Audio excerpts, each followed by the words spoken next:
العالمين والصلاة والسلام على أشرف الأنبياء والمرسلين وعلى آله وصحبه أجمعين. أشهد أن لا إله إلا الله أشهد أن محمدا عبده ورسوله. اللهم صل على سيدنا محمد وعلى آل سيدنا محمد. Yang kami hormati Bapak Ustadz Buya Haji Usman Amir MPD, yang kami hormati Bapak Imam Masjid Al-Barokah, yang kami hormati Bapak Ketua Lingkar Masjid Al-Barokah serta pengurus, yang kami hormati Bapak-bapak, Ibu Jemaah Masjid Al-Barokah yang ada semua. Puji dan syukur tak henti-hentinya kita panjatkan kepada Allah Subhanahu wa Ta'ala, karena berkat rahmat dan karunia pada hari ini kita semua masih diberikan nikmat Islam, nikmat iman dan nikmat kesehatan, sehingga kita dapat hadir di masjid kita ini untuk mendengarkan kajian setiap malam yang kita laksanakan. Salawat dan salam kepada junjungan kita Nabi Muhammad Sallallahu Alaihi Wasallam. Marilah Bapak Ibu kita buka kajian pada malam ini bersama-sama bacakan lafaz semalam. Bismillahirrahmanirrahim. Pada Bapak Ustadz Buya Haji Usman Amir kita silakan.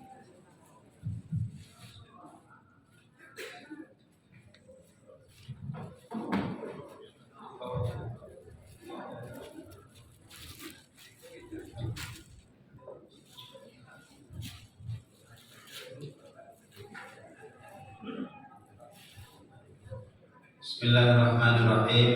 Assalamualaikum warahmatullahi wabarakatuh.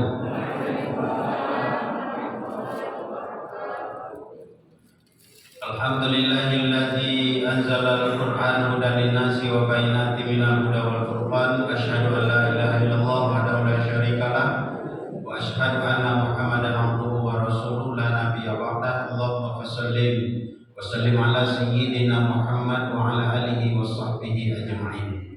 Amma ba'du fa ya ayyuhal hadirun wal hadirat usikum wa iyaya bittaqwallah faqad fazal muttaqun. Ya ayyuhalladzina amanu taqullaha haqqa tuqatih wa la tamutunna illa wa antum muslimun. Ya ayyuhan nasu taqu rabbakumul ladzi khalaqakum min nafsin wahidah wa khalaqa minha zawjaha wa batha minhuma rijalan katsiran wa nisaa'a wattaqullaha allazi tasaaluna bihi wal arham innallaha kana 'alaikum raqiba. Ya ayyuhalladzina amanu taqullaha wa qulu qawlan sadida yuslih lakum a'malakum wa yaghfir lakum dzunubakum wa may yuti'illah wa rasulahu faqad faza fawzan 'azima. Pada hadis kitab Allah wa khairul huda Muhammadin sallallahu alaihi wasallam wa syarrul umuri muhdatsatuha wa kullu muhdatsatin bid'ah wa kullu bid'atin dalalah wa kullu dalalatin finnar. Addu'a ilallah, Allahumma inna nas'aluka ilman nafi'an wa rizqan halalan thayyiban wa amalan mutaqabbalan ya Allah ya rabbal alamin. Sadaqallahul azim wa sadaqar rasulul karim. Yang saya hormati pengurus masjid, Pak Imam, Pak Khatib dan Bilal, Bapak-bapak, Ibu-ibu, kaum muslimin, kaum muslimat, jamaah pengajian Maghrib dan Isya. Mudah-mudahan kita semua selalu dan senantiasa dimuliakan oleh Allah Subhanahu wa Ta'ala. Sebagaimana yang saya katakan tadi, kita berdoa kepada Allah dengan doa Allahumma inna nas'aluka ilman nafi'an. Meminta kepada Allah apa yang kau minta kepadaku, kata Allah, ilman nafi'an, ilmu yang bermanfaat. Ilmu yang bermanfaat itu adalah ilmu yang akan menyelamatkan hidup kita di dunia apalagi di akhirat. Yang kedua, wariskan halal, rezeki yang halal lagi baik, karena rezeki yang halal dan baik itulah yang akan menyebabkan doa kita akan dijabah oleh Allah, ibadah kita akan diterima oleh Allah. Kalau badan dan tubuh kita ini ditumbuhi dengan makan makanan yang haram, maka doa kita akan tidak diijabah oleh Allah, maka ibadah-ibadah kita akan tidak diterima oleh Allah. Nah, kita berdoa kepada Allah, rizkan halalan thayyiban, rizki yang halal lagi baik. Yang kita berharap kepada Allah, yang ketiga adalah wa amalan mutaqabbala, yaitu amalan yang diterima. Sebab amalan yang diterima itulah yang akan mengantarkan kebahagiaan kita di dunia dan akan masukkan kita ke dalam surganya Allah. Amin ya rabbal alamin. Bapak dan Ibu jamaah yang dimuliakan Allah, saya malam ini sedikit menyampaikan karena memang ilmunya sedikit tentang kedudukan Masjid Aqsa, Baitul Maqdis, dan keadaan sedikit tentang Palestina. Yang kedua sedikit tentang bangsa Israel atau Yahudi. Bapak Ibu jamaah yang dimuliakan Allah, di TV kita lihat, di media-media sosial kita lihat, kita saksikan sendiri, kita nonton sendiri di belahan dunia, di Timur Tengah, khususnya di Palestina dan lebih khususnya di Gaza. Sekarang ini sedang berkecamuk perang. Kalau menurut saya bukan perang, tapi kezaliman yang sangat luar biasa yang tidak punya peri kemanusiaan. Kenapa dikatakan tidak punya peri kemanusiaan? Berperang itu jangan mengganggu perempuan, jangan mengganggu anak-anak. Tapi sekarang anak-anaklah yang paling banyak berkorban, ibu-ibu lah yang perempuan lah yang paling banyak menderita. Bapak kehilangan anaknya, anaknya kehilangan bapaknya, suami kehilangan istrinya, istrinya kehilangan suaminya. Dan itu yang terjadi di Palestina, di Gaza sekarang. Lalu apa artinya bagi kita Palestina? Apa artinya bagi kita Aqsa itu Bapak Ibu? Sebagai seorang Muslim kita jangan nengoknya dulu Palestinanya, tapi nengoknya Masjid Aqsa. Masjid Aqsa itulah masjid umat Islam, masjid kita. Apa kedudukan Masjid Aqsa? Pertama, Masjid Aqsa itu langsung diberikan nama oleh Allah. Jadi Masjid Aqsa itu adalah diberikan langsung oleh Allah namanya, yaitu Aqsa, Masjid Aqsa. Sebagaimana yang dikatakan di dalam Al-Quran surat Al-Isra ayat 1, Subhanallazi asra bi 'abdihi lailan minal masjidil haram ilal masjidil aqsa. Jadi Maha suci Allah yang telah memperjalankan hambanya dari Masjidil Haram ke Masjidil Aqsa. Dan Masjid Aqsa itu nama yang langsung diberikan oleh Allah. Tuh. Kemudian yang kedua, keistimewaan dan kedudukannya adalah Masjid Aqsa itu adalah merupakan tempat singgah Nabi Muhammad ketika Isra dan Mi'raj.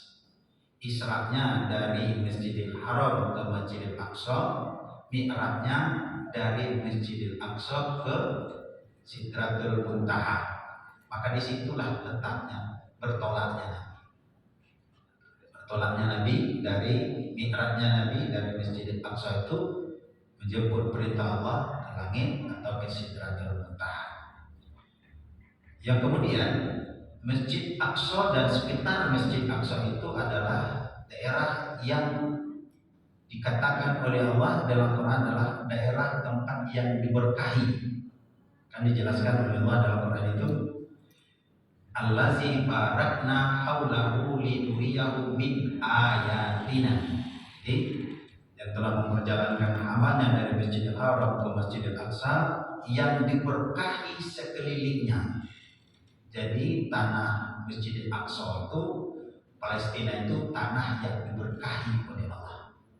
Tanah yang bahkan Bapak Ibu jemaah yang dimuliakan Allah Subhanahu wa taala, juga dijelaskan bahwa di samping itu juga Masjid Aqsa itu adalah kiblat pertama umat Islam.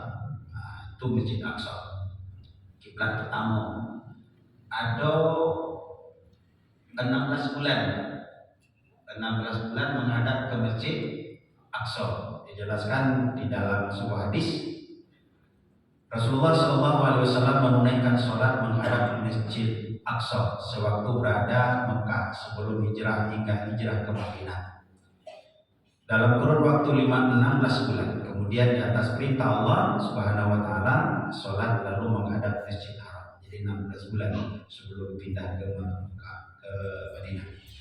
Dalam hadis juga dikatakan oleh Allah dari Al-Bara' bin Azib berkata, saya sholat bersama Nabi Shallallahu Alaihi Wasallam menghadap ke Baitul Maqdis selama 16 bulan sampai turun ayat dalam surat Al-Baqarah untuk memindahkan kiblat ke Masjidil Haram. Ini. Baik jemaah yang dimuliakan Allah Subhanahu Wa Taala. Kemudian yang selanjutnya, Masjid Aqsa adalah bangunan kedua yang diletakkan oleh Allah di bumi. Di dalam hadisnya yang artinya, wahai Rasulullah, kata sahabat, masjid apakah yang pertama diletakkan oleh Allah di muka bumi? Beliau bersabda, Masjid Al-Haram. Abu Dzar bertanya lagi, kemudian apa? Beliau bersabda, kemudian adalah Masjid Aqsa. Masjid Aqsa yang dari Palestina.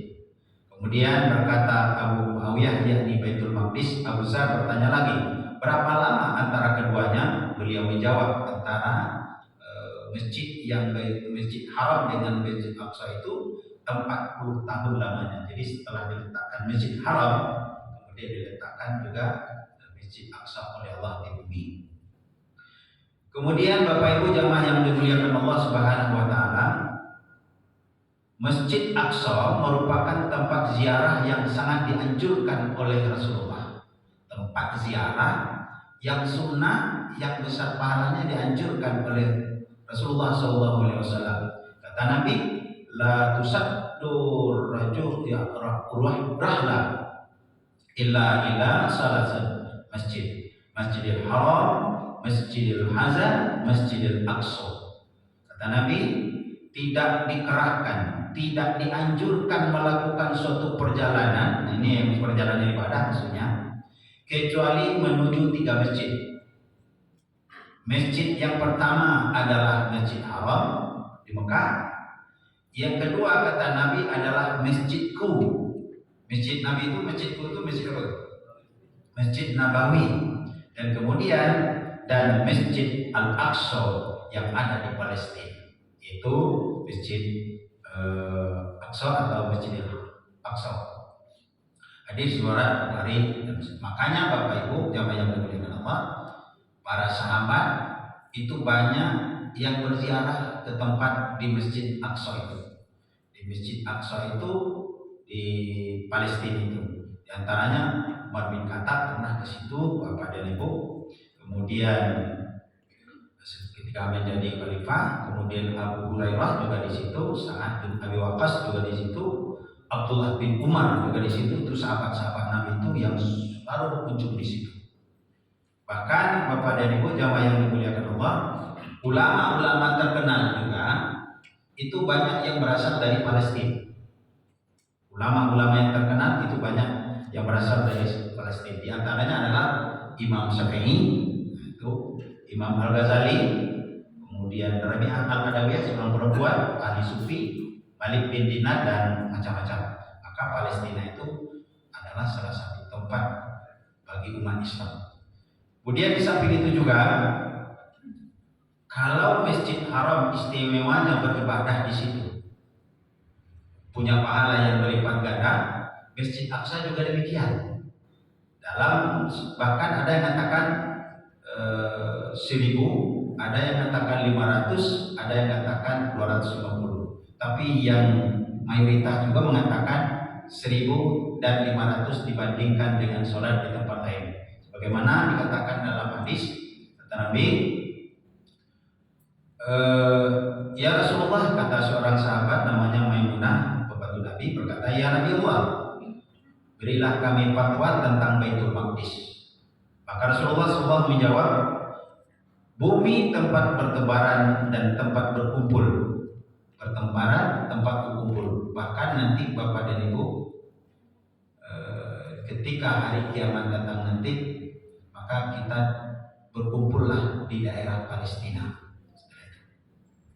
Datanglah ia maka sholatlah di dalamnya, karena sungguhnya sholat di dalamnya seperti 1000 kali sholat dari sholat tempat lain.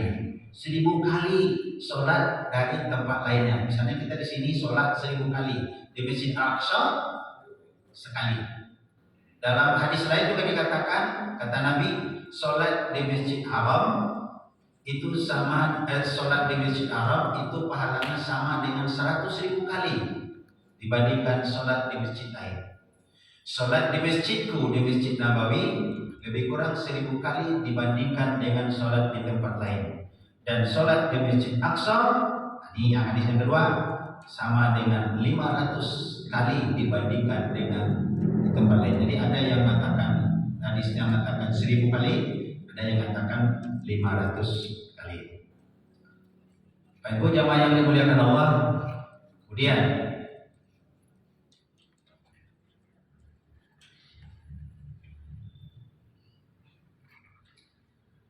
dalam hadis lain dikatakan Allah mengampuni dosa seperti bayi yang baru dilahirkan. Dalam hadis dikatakan, sungguhnya ketika Sulaiman bin Daud membangun kembali Baitul Maqdis, ia meminta kepada Allah Azza wa Jalla 3 perkara, yaitu meminta kepada Allah agar diberikan taufik dalam memutuskan hukum yang menepati hukumnya, lalu dikabulkan, dan meminta kepada Allah Subhanahu wa taala dianugerahkan kerajaan yang tidak patut diberikan kepada seorang pun setelahnya, lalu dikabulkan, serta memohon kepada Allah bisa selesai membangun masjid agar tidak ada seorang pun yang berkeinginan sholat di situ kecuali agar dikeluarkan kesalahannya seperti hari ia dilahirkan dari ibunya.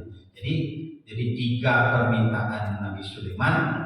Pertama, diberikan kerajaan sudah, kemudian di antaranya lagi adalah sholat di situ akan menggugurkan dosa-dosa sebelumnya, seperti bayi yang baru dilahirkan dari ibunya. Kemudian di samping itu juga Masjid Al-Aqsa merupakan tempat bertolaknya jamaah haji atau umrah. Kalau kita bertolaknya dari Palestina, dari negeri itu, maka kata Nabi, barang siapa yang berihram, baik ihram haji maupun ihram umrah dari Baitul Maqdis, dari Masjid Baitul Maqdis, Allah mengampuni dosa-dosanya yang lalu. Masya Allah. Jadi inilah Bapak dan Ibu di antaranya keutamaan Masjid Aqsa. Lalu sekarang Masjid Aqsa yang menjadi kebanggaan umat Islam ini sedang berduka. Apa kedukanya? Sedang dibombardir oleh negeri Yahudi, oleh Israel. Terakhir kelihatan lebih kurang 9.000 jiwa yang sudah menjadi korban. Lalu kenapa itu terjadi, Bapak Ibu jamaah yang dimuliakan Allah Subhanahu wa taala? Karena memang sifat-sifat orang Yahudi, sifat orang-orang Nasrani atau orang-orang Yahudi dan Israel itu memang sudah ditetapkan, sudah ditakdirkan oleh Allah seperti itu. Bahkan dikatakan di dalam surah Al-Isra, bapak-bapak, ibu-ibu baca Al-Isra itu ayat 4, ayat 5 dan ayat 6 itu dijelaskan. Kita lihat ayat 4-nya. Dan telah kami tetapkan terhadap Bani Israel dalam kitab itu, sungguhnya kamu akan membuat kerusakan di bumi ini 2 kali, dan pasti kamu akan menyombongkan diri dengan kesombongan yang besar.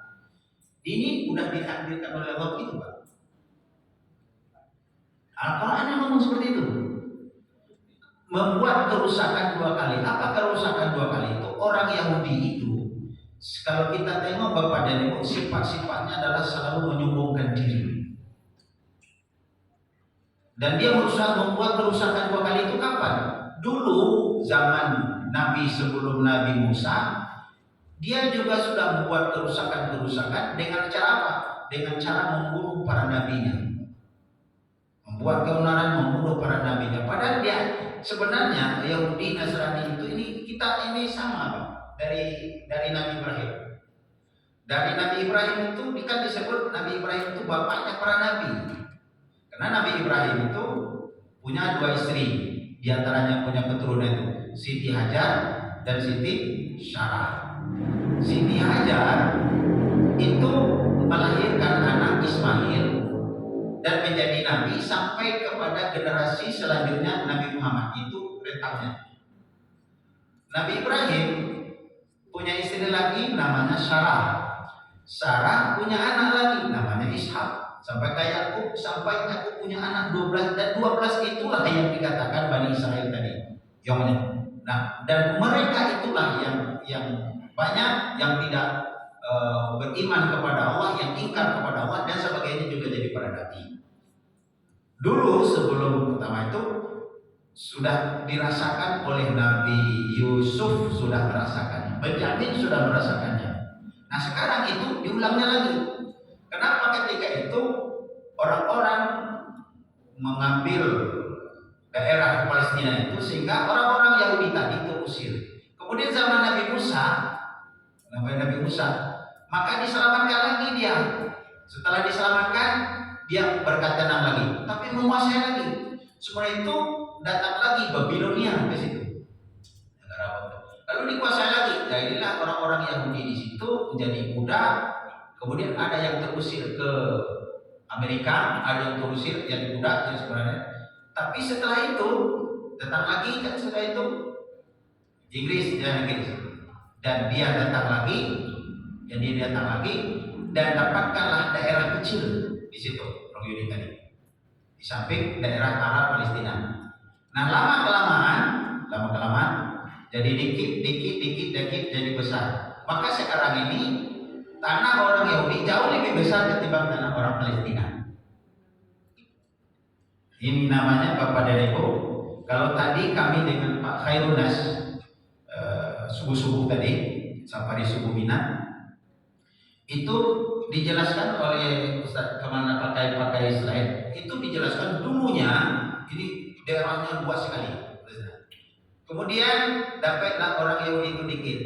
Lalu dikit makin banyak, kenal banyak, lalu dicaploknya. Sekarang yang tinggal lagi itu adalah daerah Gaza. Kalau dapatlah daerah Gaza, maka itu sudah mendekat kepada daerah Qud atau daerah Masjid Aqsa. Dan kalau dia ada mendapatkan, dan bahkan Bapak Ibu jamaah yang dimuliakan Allah, salah satu orang Yahudi yang ingin menghancurkan Masjid Aqsa itu dari dulu. Pertama dia memproklamirkan kemerdekaannya 1948. Kemudian dicobanya oleh orang-orang kaumnya untuk membakar itu masjid, tapi tidak terbakar, tertangkap orangnya, lalu diadili, lalu bebas. Kenapa dibebaskan? Karena dianggap orang yang membakar tadi orang gila, jadi bebas saja Pak. Namanya pengadilan orang Yahudi. Dan bahkan ada konon kabarnya dia akan membuat terowongan di Masjid Aqsa itu di bawah itu, dan kalau terowongan sudah itu di masjid itu mau tidak mau sudah roboh ke bawah. Nah ini yang kita sampaikan Bapak Ibu jamaah yang dimuliakan Allah. Maka Palestina bukan sekadar saudara kita, tapi di situ ada masjid. Ada masjid, yaitu Masjid Al-Aqsa. Lalu ada pertanyaan dari beberapa orang dari jamaah, ada pertanyaan kepada saya waktu itu, Ustaz, kenapa Israel dan Palestina itu apa latar belakangnya dia berperang? Latar belakangnya berperang itu karena ingin mengambil tanah yang luas di situ dan mengklaim masing-masingnya. Apalagi telah terbentuknya negara Israel pada tahun 1448. Itu yang pertama latar belakangnya. Karena sudah terbentuk, pada Israel itu adalah numpang dikasih tanah, jadi tuan tanah. Nah, kemudian Bapak Ibu, sebagian daerah jajahan Inggris sudah dikuasai Israel. Sebagian kan dulu dijajah oleh Inggris Palestina. Sudah Inggris itu dikasihlah ke orang Yahudi oleh Inggris. Maka dia datang lagi, dan sebagian masyarakat Arab Palestina malah terusir dari negerinya. Makanya sekarang Bapak dan Ibu, salah satu yang mendukung kekejaman Yahudi itu Israel itu adalah Inggris. Kemudian yang ketiga, perebutan wilayah Gaza sejak tahun 1967. Di Gaza itu semuanya punya Palestina dulu, tapi dikit demi sedikit sekarang ini sudah banyak apa? Nah kalau sekarang sudah habis kan, habislah itu Gaza. Kemudian selanjutnya, kenapa itu tidak selesai-selesai juga? Karena di balik Israel itu ada kekuatan besar, yaitu Amerika. Bahkan Amerika itu mengakui Yerusalem merupakan ibu kota Israel. Yerusalem merupakan Yerusalem. Bahkan kedutaan Amerika di Tel Aviv itu dipindahkan ke Yerusalem, Pak. Karena dia mengakui itu. Maka sekarang ini dari sekian banyak anggota PBB, Pak, yang mendukung Palestina ada 120 negara, termasuk Indonesia. Yang mendukung Israel cuma 14. Tapi bagaimana keadaannya? Kata-kata PBB tidak lagi didengar. Kata-kata negara-negara lain tidak didengar. Maka kita kutuk, tidak bisa kita mengutuk aja gini, Bang. Tidak bisa kita mengutuk saja. Ini kalau ada orang bertanya, kenapa itu terjadi? Karena memperebutkan daerah yang mengalir. Kemudian Bapak Ibu jamaah yang dimuliakan Allah Subhanahu wa taala, saya ingin menyampaikan lagi bagaimana sifat-sifat orang Yahudi di dalam Al-Qur'an yang sudah ditakdirkan tadi. Yang pertama, dia selalu mendustakan nikmat Allah. Bagaimana cara dia menentukan nikmat Allah? Padahal nikmat yang diberikan oleh Allah kepada orang Yahudi, Bani Israel tadi, itu jauh lebih banyak ketimbang diberikan kepada yang lain, Pak. Kepada kita umat Nabi Muhammad. Salah di antaranya adalah dia meminta makanan, Pak, meminta air. Lalu apa? Dipecahkan batu besar buat mereka hingga mengeluarkan air untuk diminum. Jadi ada batu besar diminta kepada Nabi dan keluarkan air dan betul ada di situ diminum. Yang kedua, diturunkan kepadanya mana wasalwa. Mana itu adalah makanan manis seperti madu dari langit. Salwa adalah burung puyuh yang berkumpul setiap yang diinginkan ada sebagai daging makanan yang paling enak. Itu didatangkan aja, Pak. Kemudian mereka diselamatkan dari perbuatan Fir'aun dan bala tentaranya. Diselamatkan, Pak, karena bantuan dari Nabi Musa. Kemudian kalangan mereka banyak nabi dan para rasul. Dari para nabi dan para rasul itu dari orang-orang Bani Israel tadi yang keturunannya dari Ibrahim, Ishak, Yakub yang ada 12 termasuk itu paling banyak nabinya. Banyak nabi. Dan diurunkan kepada mereka kitab-kitab samawi. Nah, meski demikian kaum Yahudi atau Bani Israel mengingkari, mendustakan nikmat yang telah diberikan oleh Allah kepadanya. Kemudian suka menantang Allah. Saya belum pernah melihat ada umat Nabi Muhammad mengatakan, saya akan menyembah Tuhan Muhammad ketika aku telah melihat Muhammad menjelaskan. Tapi orang-orang Yahudi itu begitu, Pak. Kami tidak akan menyembah Tuhanmu sebelum kami melihat Tuhanmu itu nyata. Itu, Pak. Itu suka menantang Tuhan, suka melanggar larangan-larangan Allah, suka berkhianat dengan janji-janji mereka sendiri. Dari dulu sampai sekarang orang Yahudi itu begitu, Pak. Lalu ada orang bertanya, Buya, kenapa tidak dihancurkan saja oleh Allah Subhanahu wa taala orang seperti itu? Kenapa tidak dihabiskan oleh Allah saja? Ada yang katakan, maka untuk menjawabnya pada itu, ada pertanyaan ini ditanyakan orang kepada seorang Syekh Muhammad Jibril. Syekh, sudah begitu nyatanya, kenapa tidak dihancurkan? Kan gampang bagi Allah untuk menghancurkannya. Jadi biarlah selesai semua, hancur semua, selesai, tidak ada perang lagi. Apa jawab Syekh Muhammad Jibril? Menjawab, seandainya Allah membinasakan Israel, seandainya Allah membinasakan Israel, lalu apa yang tersisa untukmu? Allah sengaja sisakan Israel itu sebagai medan jihad kita menolong agama Allah.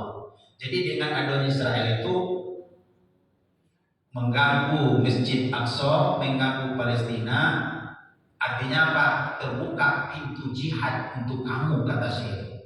Kalau itu sudah tidak ada lagi, Israel sudah hancur, bagaimana kita pahala jihad akan mendapatkan? Oh, itu dulu. Makanya Bapak dan Ibu jamaah yang dimuliakan Allah,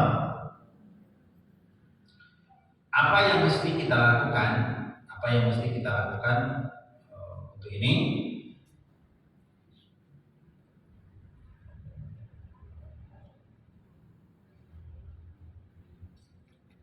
Cara yang harus kita lakukan.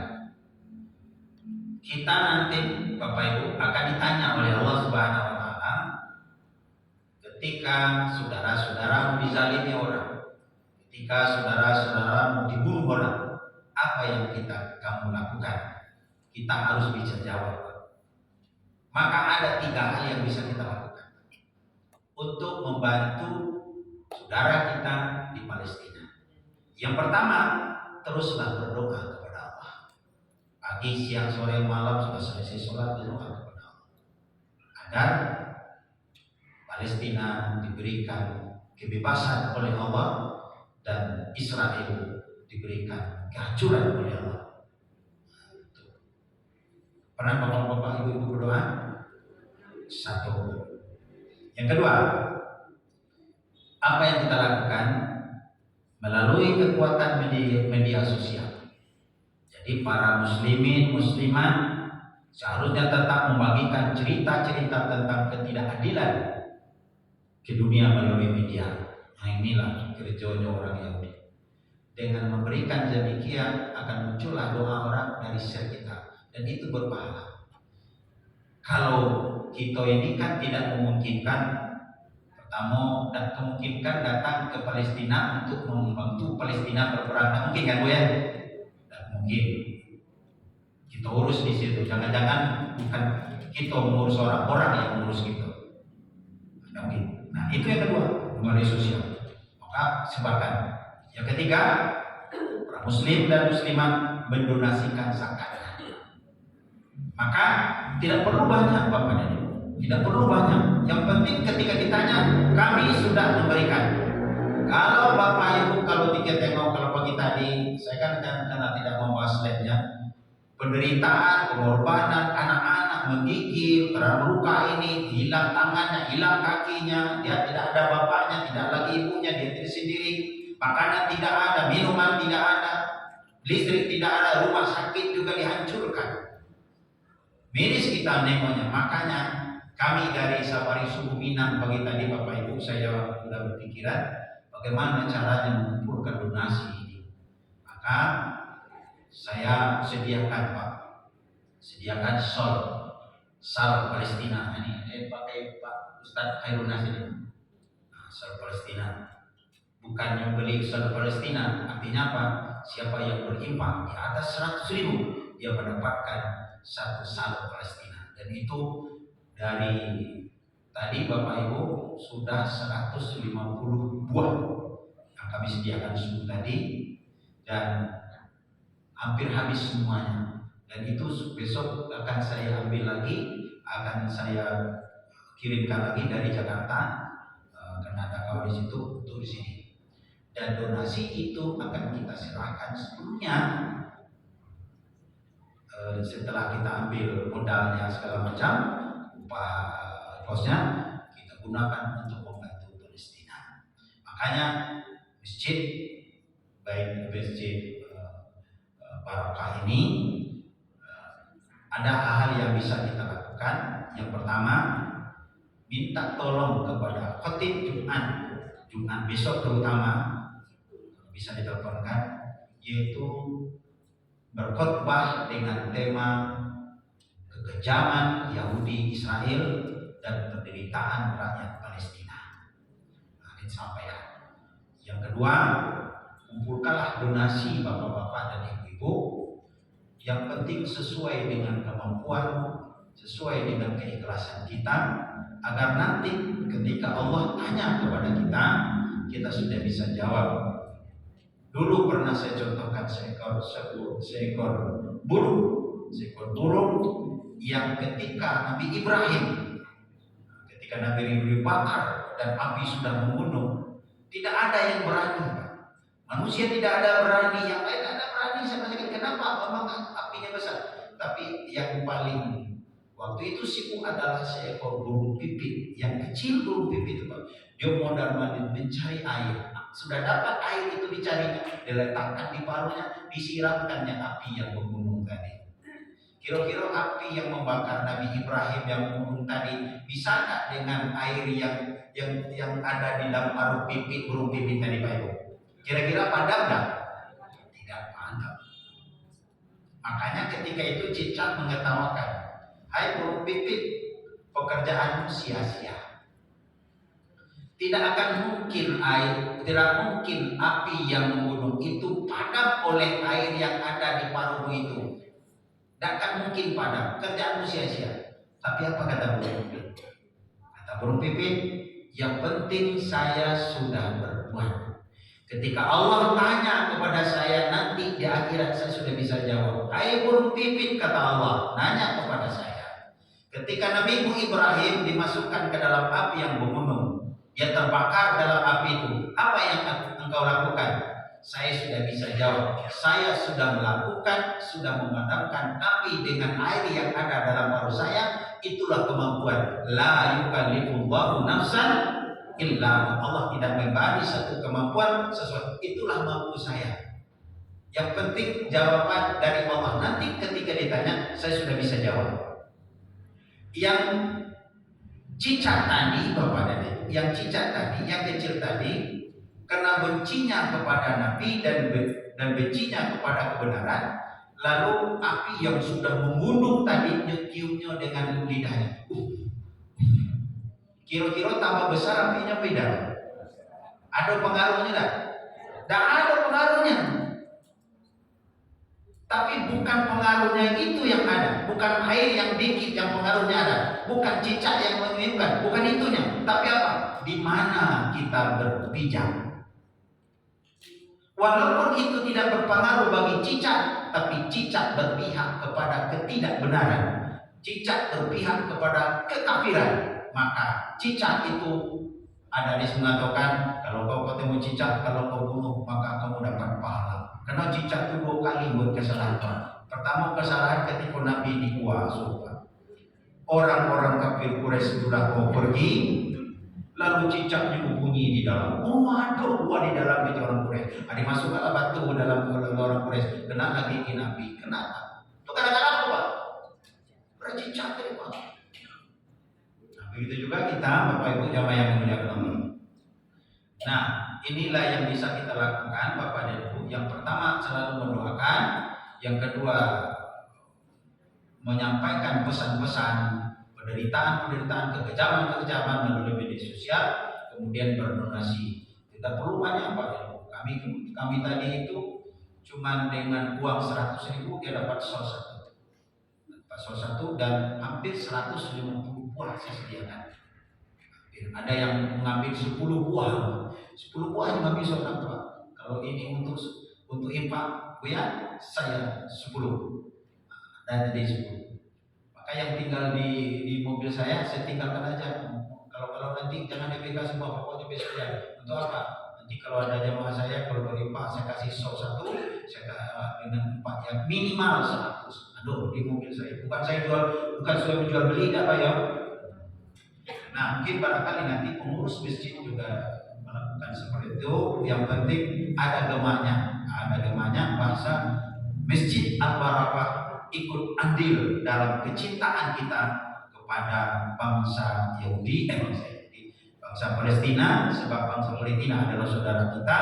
Kalau itu memang bisa dikuasai oleh orang Yahudi, maka Masjid Aqsa akan dikuasai. Kalau sudah Palestina dikuasai, tidak Bapak dan Ibu, dia akan merembet ke tanah Arab, Masjid Aqsa, Masjid Haram dan Masjid. Kalau itu sudah selesai Pak. Bahkan terakhir hadis ini saya sampaikan juga Bapak dan Ibu, yang terakhir hadisnya. Ada ayatnya di sana tuh. Akhir dari kehidupan Yahudi ini, Islam itu pasti benar. Itu janji Allah.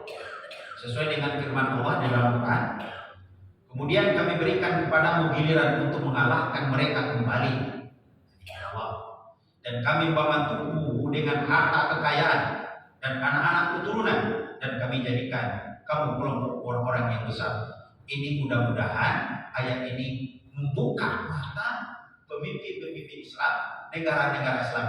Kalau sekarang kan sudah mulai Pak, buka, baik Turki, kemudian Yaman, kemudian Syria, kemudian Irak, kemudian sudah terbuka, termasuk Indonesia. Indonesia ini di mana-mana sekarang ini sudah itu Pak.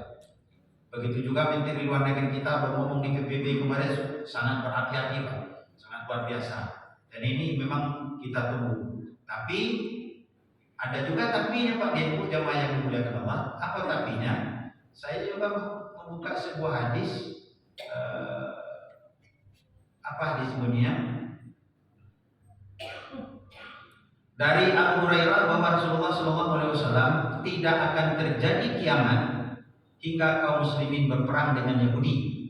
Maka kaum muslimin berhasil membunuh mereka sehingga Yahudi bersembunyi di balik pohon dan batu.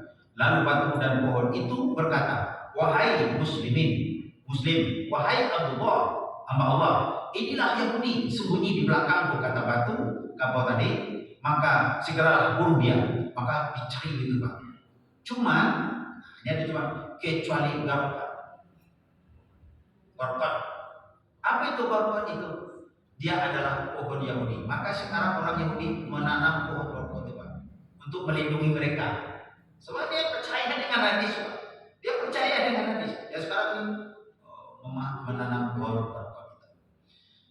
Kalau ini sudah bisa dikuasai, misalnya dia sudah habis semuanya, disitulah kiamat akan selesai. Mau damai Palestina Bapak Ibu? Mau dikuasai Islam? Nah, di ujung itulah kiamat akan datang. Bulan itu Pak. Selesai kita di dunia ini. Bapak Ibu jamaah yang dimuliakan Allah Subhanahu wa taala, demikian saja yang bisa sampaikan. Ada yang tanya sampai situ? Ya.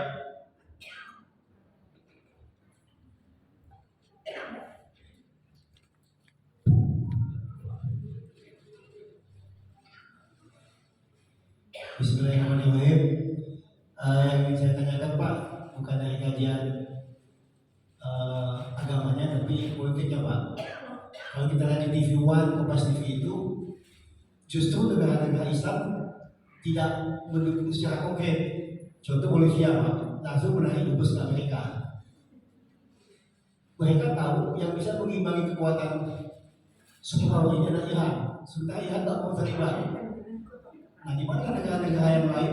Kalau kita kan tetap berjihad, tetapi Iran itu negara yang produksi uranium terbesar di dunia.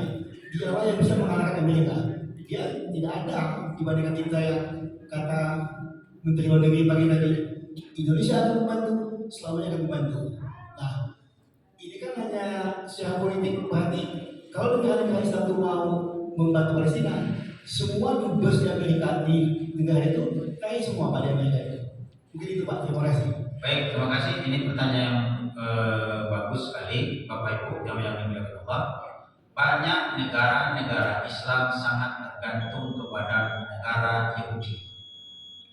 Apapun banyak tergantung kepada negara Yahudi. Seperti Arab Saudi sangat tergantung kepada Amerika. Kemudian negara-negara Islam juga banyak tergantung kepada Amerika. Sehingga apa? Sehingga terjadilah kerjasama negara-negara Yahudi dengan negara-negara Islam. Nah, ketika kerjasama itu sudah dilakukan dengan perjanjian-perjanjian, maka disitulah umat Islam, negara-negara Islam juga makan buah si malakama. Mau mendukung susah, tidak didukung susah. Sebab apa? Alat-alat vital di dunia ini itu dikuasai orang Yahudi, Pak. Orang Yahudi yang menguasai semuanya, termasuk produk-produk makanan. Dulu Bapak Ibu, mohon maaf benar atau salahnya saya tidak tahu. Bahkan Indonesia pernah bekerja sama dengan negara Yahudi. Tapi itu alhamdulillah dalam lupa. Nah, kalau itu dilakukan, itulah seperti tadi makan buah si malakama. Maju kena pun mundur kena. Maka walaupun demikian Bapak dan Ibu, mudah-mudahan dengan kejadian-kejadian yang sangat dahsyat sekarang ini, umat Islam, negara Islam terutama terbuka matanya untuk kembali kepada kebenaran persaudaraan sesama Muslim. Ini yang bisa kita lakukan. Sebab ini karena memang banyak negara-negara Islam itu yang sangat tergantung kepada negara-negara Yahudi. Walaupun negara Yahudi itu cuma kecil pada ilmu, tapi ilmu pengetahuannya, persenjataannya sangat luar biasa. Nah, kalau itu dilakukan oleh orang-orang negara-negara Islam, nah jangan-jangan nanti dia akan diserang oleh Amerika yang di belakang tadi adalah Amerikanya. Nah ini masih dinegosiasikan model itu. Wallahu a'lam bishawab.